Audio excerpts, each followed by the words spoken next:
ரொம்ப நாளாக அந்த பசங்க வந்து பிரெட் ஆம்லெட் செஞ்சு கொடுங்க, பிரெட் ஆம்லெட் செஞ்சு கொடுங்கன்னு அவங்க அப்பாட்ட கேட்டுகிட்டே இருந்தாங்க. ஏன்னா அவங்க அப்பா செய்கிறதா அவங்களுக்கு ரொம்ப பிடிக்கும், நல்லா டேஸ்ட்டாக செஞ்சு கொடுப்பாங்க அப்படின்னு சொல்லிட்டு. அவங்களுக்கு டைமே இல்லை. இன்னைக்கு தான் டைம் இருந்த மாதிரி இருந்தது, சரி செஞ்சு கொடுக்கலான்னு சொல்லிட்டு இன்னைக்கு போயிட்டு பிரெட்டு, அதாவது வீட் பிரெட் தான் வாங்கிட்டு வந்தாங்க. நார்மலாக மைதா பிரெட் அவ்வளோதான் வாங்குறது கிடையாது. வீட் பிரெட்டும் அப்படியே வந்து சீஸ் எல்லாமே வாங்கிட்டு வந்துட்டாங்க.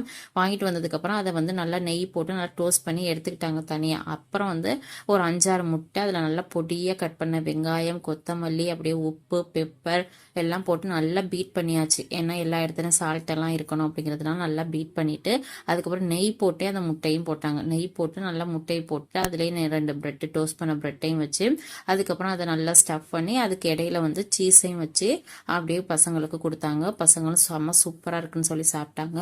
அப்படியே நானும் சாப்பிட்டுட்டு அப்படியே இப்போ அவங்களுக்கும் 2 போட்டு அப்படியே சாப்பிட்டாங்க. இது ஒன்று சாப்பிட்டாலும் வயிறு நல்லா ஃபில்லிங்காக இருக்கும், செம்ம ஹெல்த்தியும் கூட. ஏன்னா நம்ம யூஸ் பண்ணுறது எல்லாம் வீட் பிரெட்டு தான், அதுவும் நம்ம இதாக யூஸ் பண்ணல. அப்புறம் வந்து நம்ம முட்டை தான், வேற எதுவும் யூஸ் பண்ணல. முட்டை தான், முட்டை நல்லா ஹெல்தி தான். செம்ம சூப்பராக இருந்தது. பசங்க நல்லா டேஸ்ட்டாக இருக்குன்னு சொல்லிட்டு சாப்பிட்டாங்க. ஸோ இந்த வீடியோ பிடிச்சிருந்துச்சுன்னா லைக் பண்ணி ஷேர் பண்ணுங்கள். வேற ஒரு வீடியோவில் பார்க்கலாம். தேங்க்யூ.